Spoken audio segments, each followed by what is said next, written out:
तुम्ही या चॅनलवर नवीन असाल तर सबस्क्राइब करा, तसेच लाईक आणि शेअर नक्की करा।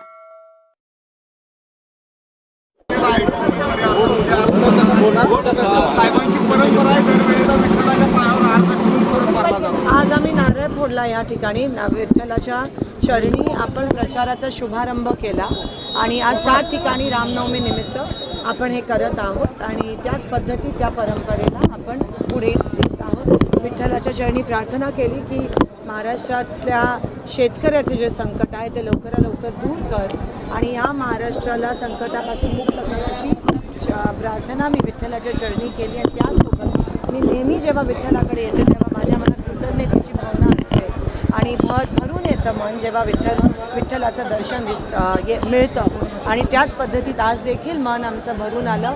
आज नामदेव पायरीपाशी आपण प्रचाराचा नारळ काढून त्या ठिकाणी शुभारंभ केला। रामनवमी चांगला दिवस असतो म्हणून तो अर्ज ठेवला का पायावर माझा प्रश्न राहिला आपण दरवेळेस अर्ज कारण का आज मुखदर्शन होत आहे म्हणून अर्ज तो ठेवलाच जातो। तो प्रत्येक वेळेस तशीच प्रथा आहे। उद्या तो ठेवला जाईल वेगवेगळ्या ठिकाणी। आम्ही या 7 ठिकाणी ठेवणं शक्य नाही। आज प्रचाराचा नारळचा शुभारंभ इथे झाला। विकास केला नाही असं काय आरोप फडणवीस साहेबांनी केला? सोलापूर जिल्ह्यात 25 वर्ष त्यांचेच खासदार होते। फडणवीस म्हणाले की ही निवडणूक सातपुतेची नाही, शिंदेची नाही, तर त्यांच्याकडे आता दुसरं काहीच राहिलं नाही बोलायला। नरेंद्र मोदी आणि राहुल गांधीचे असं का म्हटलं ते कारण का बघा मुद्द्याचं बघितलं तर सोलापुरात त्यांनी काही काम केलं नाही।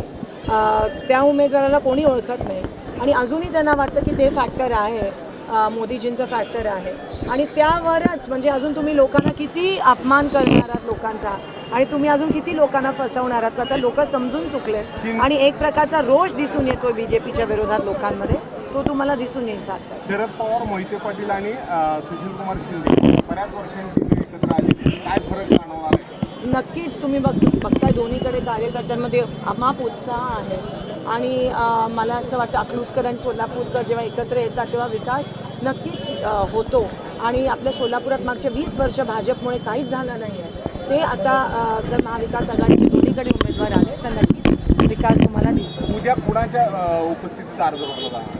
उद्या आमचे सगळे महाविकास आघाडीचे जे नेतेगण आहेत सोलापुरातले आणि त्या ठिकाणी नाना पटोलेजी पण येणार आहेत, शिंदेसाहेब पण असणार आहेत, त्यांच्या उपस्थितीत आम्ही अर्ज भरणार। काही महिन्यांची ओपिनियन पोल आले त्यामध्ये महाविकास आघाडीचं चांगलं वातावरण आहे, मात्र सोलापूरमध्ये थोडीशी काय ते अजिबात जे काही ओपिनियन पोल झालेत एक तर ते बॅन करायला पाहिजेत आणि गोदी मीडिया आहे सगळे मॅनेजर्स आहेत।